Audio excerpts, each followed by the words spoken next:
வணக்கம் மக்களே! இன்னைக்கு நம்ம வெள்ளிக்கிழமை மார்க்கெட் நிலவரத்த பத்தி பார்க்க போறோம். ஃபர்ஸ்ட் நம்ம பார்க்க போறது பார்த்தீங்கன்னா, நிஃப்டி 50 மைனஸ் 0.21% அளவுக்கு டவுன் ஆயிருக்கு. நிஃப்டி நெக்ஸ்ட் 50 மைனஸ் 1.23% அளவுக்கு டவுன் ஆயிருக்கு.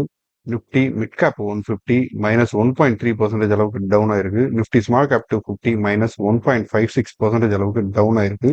நிஃப்டி மைக்ரோ கேப் 250 இண்டெக்ஸ் பார்த்தீங்க அப்படின்னா மைனஸ் 1.62% அளவுக்கு டவுன் ஆயிருக்குது. மார்க்கெட் பார்த்தீங்க அப்படின்னா ஒரு செகண்ட் கன்சிக்யூட்டிவ் டேவை வந்து நெகட்டிவ் நோட்ல க்ளோஸ் ஆயிருக்குது. பிரசிடென்சியல் எலெக்ஷன் அன்னைக்கு மட்டும் தான் மார்க்கெட் வந்து ஒரு பாசிட்டிவ் நோட்ல ட்ரேட் ஆயிருந்தது. அடுத்த நாள் வந்து ஃபெடரல் ரேட் கட்டை எக்ஸ்பெக்ட் பண்ணி மார்க்கெட் டவுன் ஆயிருந்தது. Even though federal rate cut வந்து பாசிட்டிவா வந்திருந்தாலுமே மார்க்கெட் வந்து இன்னைக்கு நெகட்டிவ் நோட்ல டவுன் ஆயிருக்குது. இதுக்கு நிறைய காரணங்கள் இருக்கு. அதை நம்ம ஃபர்தரா அடுத்து பார்க்கலாம். மார்க்கெட் பார்த்தீங்க அப்படின்னா ப்ரீ மார்க்கெட் பாசிட்டிவ் நோட்ல தான் ஓப்பன் ஆயிருக்கு. அது சடனா வந்து 9:30க்கு வந்து டவுன் ஆயிடுச்சு. அப்புறம் ஒரு நல்ல ரெக்கவர் கொடுத்து மேலே போயிருந்தாலும் அடுத்து நிஃப்டி 50 பார்த்தீங்கன்னா டவுன் ட்ரெண்ட் நோக்கி தான் போயிருக்குது. நிஃப்டி 50 க்ளோசிங் பார்த்தீங்க அப்படின்னா 24,148 அப்படிங்கிற ஒரு ரேஞ்சில் வந்து க்ளோஸ் ஆயிருக்குது. நிஃப்டி 50 பார்த்தீங்க அப்படின்னா இந்த வீக்கெண்டுமே வந்து ஒரு ரெட்ல தான் வந்து டவுனாக இருக்கு. இதுக்கு காரணம் பார்த்தீங்க அப்படின்னா கார்பரேட் ஏர்னிங்ஸ்லாம் வந்து டவுனாக இருக்குது. அதே மாதிரி ஃபாரின் அவுட்ஃப்ளோவும் வந்து இன்னும் கன்டினியூ ஆகிட்டு தான் இருக்குது. நிஃப்டி 50 பார்த்தீங்க அப்படின்னா 0.2% அளவுக்கு ஃபால் ஆயிருக்குது. பிஎஸ்சி சென்செக்ஸ் பார்த்தீங்க அப்படின்னா 0.07% அளவுக்கு ஃபால் ஆயிருக்குது. ரெண்டு இண்டெக்ஸுமே பார்த்தீங்க அப்படின்னா 6 வாரங்கள்ல 5 வாரங்கள் நெகட்டிவ் நோட்ல தான் க்ளோஸ் ஆயிருக்குது. இது பார்த்தீங்க அப்படின்னா லாஸ்ட் செப்டம்பர்லேருந்து 8% அளவுக்கு வந்து நிஃப்டி 50 டவுன் ஆயிருக்குது.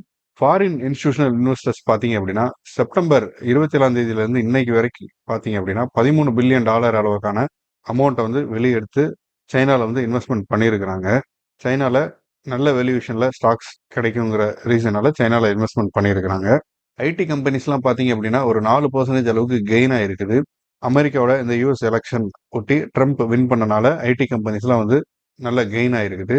அதே சமயத்தில் ஃபெடரல் ரிசர்வும் வந்து ரேட் கட் பண்ணனாலையும் ஐடி கம்பெனிஸுக்கு வந்து நல்ல அப்பா இருக்குது. இதுக்கு ரீசன் பார்த்தீங்க அப்படின்னா நம்ம ஐடி கம்பெனிஸ்லாம் மேக்ஸிமம் வந்து யூஎஸ் பேஸ்டு தான் ஒர்க். ஸோ அவங்களோட ஏர்னிங்ஸ் எல்லாமே டாலர்ஸில் தான் இருக்கும். ஸோ அந்த ரீசனால தான் வந்து ஐடி கம்பெனிஸோட கெயின்ஸ்லாம் வந்து அதிகமாக இருக்குது. அதே மாதிரி யூஎஸோட எக்கனாமிக் க்ரோத் அண்ட் இன்ஃப்ளேஷன்லாம் பார்த்தீங்கன்னா ஒரு பாசிட்டிவ் கமெண்ட் வர ரீசனால ஐடி கம்பெனிஸ்லாம் வந்து நல்ல கெயின் ஆயிருக்குது. அடுத்த ட்ரெண்ட் பார்த்தீங்க அப்படின்னா ஒரு 12% வந்து ஃபால் ஆயிருக்குது இந்த வீக்கில். செப்டம்பர் 27க்கு அப்புறம் தான் வந்து ட்ரெண்ட் வந்து நிஃப்டி நெக்ஸ்ட் 50லேருந்து நிஃப்டி 50க்கு வந்து மூவ் ஆகியிருந்தது. மார்க்கெட் கேபிட்டல் வந்து அதிகமாக இன்க்ரீஸ் ஆகியிருந்த காரணத்தினால இப்போ அதோட ரெவன்யூ க்ரோத் வந்து ஸ்லோவாக இருக்கிறனால அந்த கம்பெனியோட ஸ்டாக் வந்து தொடர்ந்து ஃபால் ஆகிட்டு இருக்குது. 8,000 வரைக்கும் ஆல் டைம் ஹை போனது பார்த்தீங்க அப்படின்னா இப்போ 6,000 அளவுக்கு தான் வந்து இந்த ஸ்டாக் வந்து ட்ரேட் ஆகிட்டு இருக்கு. இதோட பிஇ ரேஷியோ பார்த்தீங்கன்னா இன்னமும் அதிகமாக தான் இருக்குது. 191 மடங்கு வந்து அதிகமாக இருக்குது. ஸோ இந்த ஸ்டாக் வந்து ஹை வேல்யூவேஷனில் தான் இருக்குது. அடுத்து பார்த்தீங்க அப்படின்னா அப்போலோ ஹாஸ்பிட்டல் 5.5% அளவுக்கு இன்க்ரீஸ் ஆகிருக்குது இந்த வாரத்தில். இதுக்கான காரணம் பார்த்தீங்க அப்படின்னா இந்த செகண்ட் குவார்ட்டரில் அப்போலோ ஹாஸ்பிட்டல் எஸ்டிமேட் பண்ண ப்ராஃபிட்டை விட அதிகமாகவே பண்ணியிருக்கிறாங்க. அந்த ரீசனால தான் அப்போலோ ஹாஸ்பிட்டல் வந்து 5.5% அளவுக்கு உயர்ந்திருக்குது. அடுத்து நம்ம பார்க்க போகிறது பார்த்தீங்க அப்படின்னா எஃப்ஐஐஸ் அண்டு டிஐஎஸோட அப்டேட்ஸ். டிஐஎஸ் பார்த்தீங்க அப்படின்னா 8ஆம் தேதி 11,246 கோடி அளவுக்கான ஸ்டாக்ஸ் வந்து பை பண்ணியிருக்கிறாங்க. அதே சமயத்தில் 9,498 கோடி அளவுக்கான ஸ்டாக்ஸ் வந்து செல் பண்ணியிருக்கிறாங்க. ஸோ நெட் வேல்யூ பார்த்தீங்க அப்படின்னா 1,748 கோடியாக வந்து இருக்குது. அதே மாதிரி எஃப்ஐஎஸ் அண்டு எஃபிஐ பார்த்தீங்க அப்படின்னா 9,336 கோடி வந்து பை பண்ணியிருக்கிறாங்க. 12,740 கோடி வந்து செல் பண்ணியிருக்கிறாங்க. ஸோ நெட் வேல்யூ பார்த்தீங்க அப்படின்னா நெகட்டிவ்ல இருக்குது. மைனஸ் 3,404 கோடியாக வந்து இருக்குது. ஸோ இதோட டிஃபரன்ஸ் பார்த்தீங்க அப்படின்னா 8ஆம் தேதி வந்து அவுட்ஃப்ளோ பார்த்தீங்கன்னா மைனஸ் 1,255 கோடியாக வந்து இருக்குது. 7ஆம் தேதி கணக்கில் பார்த்தீங்க அப்படின்னா மைனஸ் 3,102 கோடியாக இருந்தது. 6ஆம் தேதி பார்த்தீங்க அப்படின்னா 440 கோடி வந்து பாசிட்டிவ் நோட்ல இருந்தது. இது வந்து 5ஆம் தேதி யூஎஸ் எலெக்ஷனோட ரிசல்ட் வந்து அடுத்த நாள் வந்து பாசிட்டிவ் நோட்ல மார்க்கெட் ட்ரேட் ஆகியிருந்தது. ஸோ அதை தொடர்ந்து மார்க்கெட் கண்டினியூவாக வந்து நெகட்டிவ் நோட்ல தான் இருக்குது. எஃப்ஐஎஸ் வந்து அமௌண்ட்டை வெளியெடுக்குங்கிறது தொடர்ந்துகிட்டே தான் இருக்குது. அந்த ட்ரெண்ட் வந்து இன்னும் சேஞ்ச் ஆகலை. அது எப்போ சேஞ்ச் ஆகுதோ அப்போ தான் வந்து நம்ம மார்க்கெட் வந்து ஒரு நல்ல ஒரு அப் ட்ரெண்டுக்கு மூவ் ஆகிறதுக்கான பாசிபிலிட்டிஸ் வந்து இருக்குது. அடுத்ததாக நம்ம பார்க்க போகிறது பார்த்தீங்க அப்படின்னா top 5 gainers and top 5 losers. Nifty 50யோட டாப் 5 கெய்னர்ஸ் பார்த்தீங்க அப்படின்னா Mahindra and Mahindra, Titan, Tech Mahindra, Nestle, Infosys இந்த கம்பெனிஸ்லாம் வந்து டாப் 5 கெய்னர்ஸில் இருக்கிறாங்க. டாப் 5 லூசர்ஸில் பார்த்தீங்க அப்படின்னா Trent, Coal India, Asian Paint, Tata Steel, SBI இதெல்லாம் பார்த்தீங்க அப்படின்னா டாப் 5 லூசர்ஸ்ல இருக்கிறாங்க. நிஃப்டி நெக்ஸ்ட் 50ல பார்த்தீங்க அப்படின்னா siemens, United DSP, டோரன் pharma, LTI Mindtree, ABP இதெல்லாம் வந்து டாப் 5 கெய்னர்ஸ்ல இருக்கிறாங்க. டாப் 5 லூசர்ஸ்ல வந்து ஐஆர்எஃப்சி, லோதா, மதசன், நாக்ரே, டாடா பவர் இந்த கம்பெனிலாம் வந்து டாப் 5 லூசர்ஸ்ல இருக்கிறாங்க. மஹேந்திரா அண்ட் மஹேந்திரா பார்த்தீங்க அப்படின்னா ஒரு நல்ல ஏர்னிங் ரிப்போர்ட் வந்து போஸ்ட் பண்ணியிருந்தாங்க. அதோட ரீசனால வந்து இந்த ஸ்டாக் வந்து 2% அளவுக்கு உயர்ந்திருக்குது. அதே சமயத்தில் டெக் மஹேந்திரா, இன்ஃபோசிஸ் இந்த ஐடி கம்பெனிஸும் வந்து நல்லா பர்ஃபார்ம் பண்ணியிருக்கிறாங்க. ஃபியூச்சர்லேயும் நல்லா பர்ஃபார்ம் பண்ணும் அப்படிங்கிறது எக்ஸ்பெக்ட் பண்ணுறாங்க. அந்த ரீசனால தான் வந்து அதெல்லாம் வந்து ஒரு நல்ல ஒரு அப் ட்ரெண்ட்ல பாசிட்டிவ் நோட்ல வந்து க்ளோஸ் ஆயிருக்கு. அடுத்து நம்ம பார்க்க போகிறது பார்த்தீங்க அப்படின்னா டாடா மோட்டார்ஸோட Q2 ஏர்னிங் ரிப்போர்ட். டாடா மோட்டார்ஸோட கன்சாலிடேட் நெட் ப்ராஃபிட் பார்த்தீங்க அப்படின்னா 11% அளவுக்கு விழுந்திருக்குது இயர் ஆன் இயர்ல. இது வேல்யூவில் வந்து 3343 கோடியா வந்து இருக்குது. டாடா மோட்டார்ஸோட நெட் ப்ராஃபிட் குறைஞ்சதுக்கான மெயின் காரணம் பார்த்தீங்க அப்படின்னா ஜாகுவார் லேண்ட் ரோவரோட கமர்ஷியல் வெஹிக்கிள் செக்மெண்ட் வந்து அந்த அளவுக்கு பெருசாக பர்ஃபார்ம் பண்ணல. கன்சாலிடேட் ரெவன்யூ பார்த்தீங்க அப்படின்னா ஜூன் டு செப்டம்பர் குவார்ட்டர்ல 3.5% அளவுக்கு ஃபால் ஆயிருக்குது. 1.01 லேக் க்ரோஸாக வந்து இருக்குது. இந்த கம்பெனியோட செகண்ட் குவார்ட்டர் ஏர்னிங் எக்ஸ்பெக்டேஷன் பார்த்தீங்க அப்படின்னா எபிட்டா ஃபால் ஆனது 230 பாயிண்ட் வந்து பேசிக் பாயிண்ட் ஃபால் ஆகி 11.4% அளவுக்கு ஃபால் ஆயிருக்குது. டாடா மோட்டார்ஸ் பார்த்தீங்க அப்படின்னா இந்த அக்டோபர் மந்த்தில் ஃபெஸ்டிவல் சீசனில் நல்லா பர்ஃபார்ம் பண்ணியிருக்குது. இது வந்து குவார்ட்டர் 3க்கு வந்து பூஸ்டாக இருக்கும் அப்படிங்கிற மாதிரி எக்ஸ்பெக்டேஷன் இருக்குது. ஜாகுவார் லேண்ட் ரோவர் ரெவன்யூ பார்த்தீங்க அப்படின்னா 5.6% அளவுக்கு டிக்ளைன் ஆயிருக்குது. இது வேல்யூவில் 6.5 பில்லியன் யூரோவாக வந்து இருக்குது. இந்த ரீசனால ப்ராஃபிட்டபிலிட்டி பார்த்தீங்க அப்படின்னா இது டெம்பரரி இம்பேக்டை வந்து கொடுத்துருக்குது. டொமஸ்டிக் கமர்ஷியல் வெஹிக்கிள் ரெவன்யூ பார்த்தீங்க அப்படின்னா 13.9% அளவுக்கு ட்ராப் ஆயிருக்குது. 17,288 கோடியா வந்து இருக்குது. அதே சமயத்தில் பேசஞ்சர் வெஹிக்கிள் ரெவன்யூ பார்த்தீங்க அப்படின்னா 3.9% அளவுக்கு டவுன் ஆயிருக்குது. 11,700 கோடியா வந்து இருக்குது. டாடா மோட்டார்ஸ் பார்த்தீங்க அப்படின்னா இந்த குவார்ட்டர்ல பெருசாக பர்ஃபார்ம் பண்ணல. Q1ல பார்த்தீங்க அப்படின்னா ஜாக்வார் லேண்ட் ரோவர் வந்து நல்லா பர்ஃபார்ம் பண்ணியிருந்தது. அதனால ஒரு புல் ரன் வந்து டாடா மோட்டார்ஸ்க்கு வந்து குவார்ட்டர் 1ல வந்து கொடுத்திருந்தது.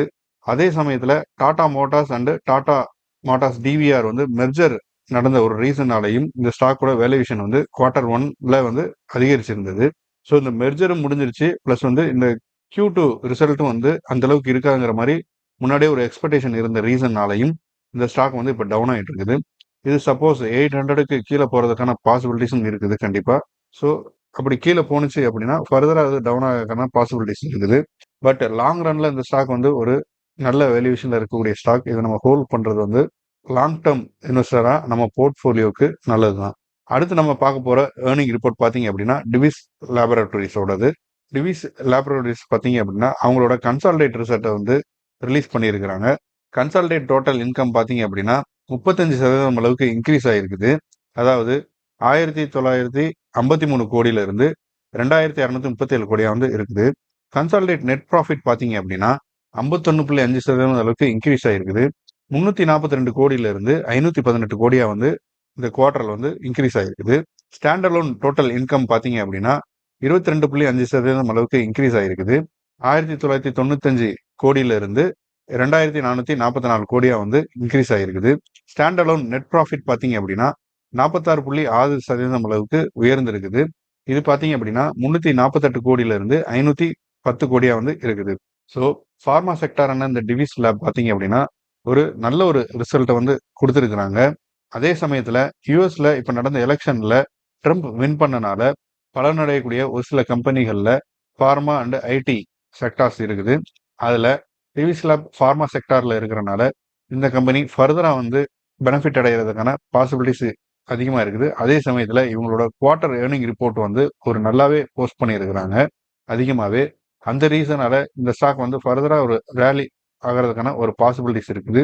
இருந்தாலுமே நம்ம மார்க்கெட் சென்டிமெண்ட் பார்த்தீங்க அப்படின்னா ஒரு டவுன் ட்ரெண்ட்ல இருக்கிறனால இது நல்லா பர்ஃபார்ம் பண்ணியிருந்தாலும் ஒரு ஆவரேஜான ஒரு வேல்யூவேஷன்லேயே இருக்கிறதுக்கான பாசிபிலிட்டிஸ் இருக்குது. ஸோ இதை ஒரு நம்ம சான்ஸாக யூஸ் பண்ணி நம்ம போர்ட்ஃபோலியோவில் டிவிஸ் லேப்பை வந்து ஆட் பண்ணி வச்சுக்கிறது நல்லதுதான். இருந்தாலுமே இந்த ஒரு குவார்ட்டர் ரிசல்ட்டை வச்சு மட்டும் நம்ம இதை டிசைட் பண்ண முடியாது. நம்ம ஒரு 2-3 குவார்ட்டர் வந்து இந்த கம்பெனி வந்து நம்ம ஃபாலோ பண்ணலாம். ஃபாலோ பண்ணிட்டு நம்ம போர்ட்ஃபோலியோவில் ஆட் பண்ணலாமா வேண்டாமாங்கிறது நம்ம டிசைட் பண்ணிக்கலாம். அடுத்தது பார்த்தீங்க அப்படின்னா நம்ம மார்க்கெட் வந்து இப்போ ரெக்கவர் ஆகும், இது முடிஞ்சா ரெக்கவர் ஆகும், அது முடிஞ்சா ரெக்கவர் ஆகும்னு சொல்லிட்டு நம்ம சொல்லிட்டு இருந்தோம். நம்ம சொன்ன மாதிரி எதுவும் நடக்கல.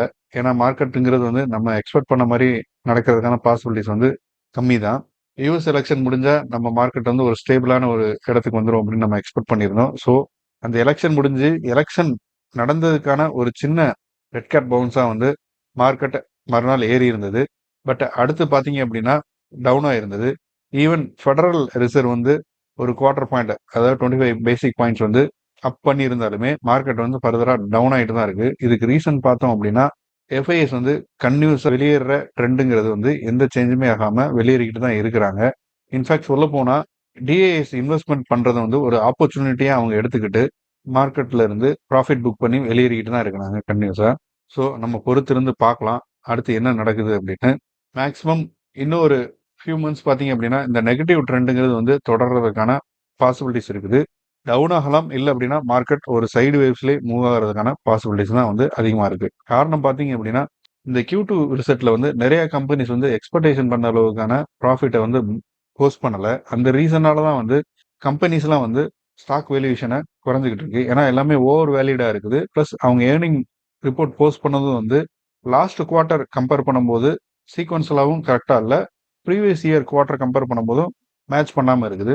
சில கம்பெனிஸ்ல வந்து அவங்களோட ஏர்னிங்ஸே வந்து மிஸ்ஸிங்காக இருக்குது, டேட்டாஸும் வந்து சரியாக அவங்க கொடுக்கல. இந்த ரீசனாலையும் வந்து ஃபாரின் போர்ட்ஃபோலியோ இன்வெஸ்டர்ஸ் அண்ட் எஃப்ஐஎஸ்லாம் பார்த்தீங்க அப்படின்னா நம்ம மார்க்கெட் ஓவர் வேல்யூஷன்ல இருக்குங்கிற ஒரு ஃபீலிங்ல வந்து வெளியேறிக்கிட்டு இருக்காங்க. ஏன்னா இதோட நல்ல வேல்யூலேயே வந்து சைனா மார்க்கெட்ல ஸ்டாக்ஸ் வந்து கிடைக்கும் போது அங்க இன்வெஸ்ட்மெண்ட் பண்ணி ப்ராஃபிட் எடுக்கிறது தான் அவங்களுக்கு வந்து லோ ரிஸ்கா இருக்கும் அப்படிங்கிற ஒரு ரீசனால நம்ம மார்க்கெட்ல இருந்து தொடர்ந்து வெளியேறிக்கிட்டு இருக்காங்க. ஸோ மார்க்கெட் வந்து ஆல்மோஸ்ட் ஒரு கரெக்ஷனை நோக்கி தான் போய்கிட்டு இருக்குது. அதே மாதிரி இந்த மண்டே ட்ரேடிங் செஷன்லேயே வந்து மார்க்கெட் வந்து சப்போர்ட் பாயிண்டான 24,000 பாயிண்ட் வந்து பிரேக் பண்ணி கீழே போயிடுச்சு. அடுத்து இந்த எலெக்ஷன் ரிசல்ட் வருங்கிற ஒரு காரணத்தினால தான் வந்து மார்க்கெட் வந்து அந்த சப்போர்ட் பாயிண்ட்டுக்கு கீழே போனாலும், டெக்னிக்கலாக கீழே போனாலும் அது ஒரு சின்ன ரெக்கவர் கொடுத்து 24,000 பாயிண்ட்டுக்கு மேலே வந்து இருந்தது. ஸோ எலெக்ஷன் ரிசல்ட் முடிஞ்சாச்சு, ஃபெடரல் ரிசர்வோட ரேட் கட்டும் அனௌன்ஸ் பண்ணியாச்சு. ஸோ மார்க்கெட் வந்து ஃபர்தராக டவுன் ஆகிறதுக்கான பாசிபிலிட்டிஸ் இருக்குது. ஸோ நம்ம வெயிட் பண்ணி பார்க்கலாம், கண்டினியூஸாக வந்து ஃபாலோ ஆகுதா, இல்லை இடையில ஒரு ஸ்மால் ரெக்கவர் கொடுத்து ஃபாலோ ஆகுதாங்கிறத பார்க்கலாம். இடையில ஒரு ஸ்மால் ரெக்கவர் கொடுக்கும்போது நம்ம ஸ்விங் ட்ரேட் பண்ணி ஷார்ட் டேர்ம்ல நல்ல ப்ராஃபிட் எடுக்கலாம். ஸோ இந்த வீடியோ உங்களுக்கு பிடிச்சிருந்தா லைக் பண்ணுங்க. மேலும் இது மாதிரியான ஸ்டாக் மார்க்கெட் ரிலேட்டடான இன்ஃபர்மேஷன் அண்ட் நியூஸஸுக்கு நம்ம சேனலை ஃபாலோ பண்ணுங்க. ஃப்ரெண்ட்ஸ் அண்ட் ஃபேமிலிக்கு வந்து ஷேர் பண்ணுங்க. தேங்க்யூ.